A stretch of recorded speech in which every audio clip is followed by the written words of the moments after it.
From the Opubco Studios in Oklahoma City, this is OSU Football with Brandon Chatmon. I'm Jenni Carlson. Brandon, obviously a lot of focus this spring on OSU's offense with a new offensive coordinator, but defensive tackle is a pretty interesting area for the Cowboys. They lost some guys there. What's the latest on the defensive tackle spot?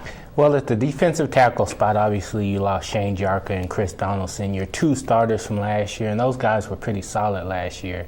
Nigel Nicholas is a guy who played quite a bit last year. He was in the rotation, so he'll be able to step in at one spot. But they're looking for a starter at that other spot. You might have Anthony Rogers start there, Chris Littlehead, a redshirt freshman. Those two guys are battling right now, and Bill Young says both of those two guys have taken a step forward, so that's a good thing for Cowboy fans.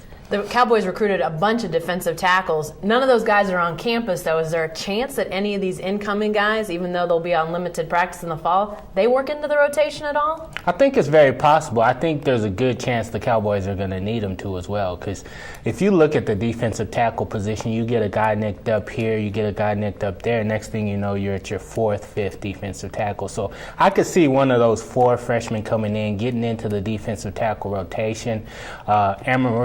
Guy from Amarillo, James Castleman, he's a guy that a lot of people feel like might be able to step in immediately just simply because his size, his athleticism, his quick feet. So he might be able to step on campus and help right away. Staying on the defensive side of the ball, Markelle Martin, big hitter, everybody knows that for the Cowboys in the defensive secondary, not participating in the spring. An injury situation, right?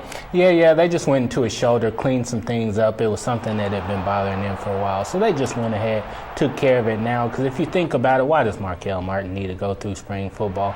He really doesn't. You'd rather go ahead, get it taken care of, have him lifting weights over the summer, have him getting recovered as quick as possible, because you know he knows the defense. You know the coaches know what he can do. So there's really no reason for him to be out there in the spring. Another guy that has battled injury, not nearly, or it's much more severe than what we're talking about with Markelle Martin, is Kai Staley, a guy who really blew out his knee, walked away from football, but maybe not. What's the latest with Kai Staley? Well, Kai Staley's returned to the roster, and he's looking pretty good. It looks like he might have the potential to step in the fall and actually have some type of impact. Obviously, he's not going to be a guy that you're going to give the ball to 30 times, but just the simple fact he's been able to come back, and it looks like he's not close to the Kai Staley he was before, because his injury was one of the worst injuries you could ever imagine, but he's getting close to the point where he could help out the Cowboys next year, provide a little bit of depth. And the thing that a lot of people who look at Kai Staley will learn from him,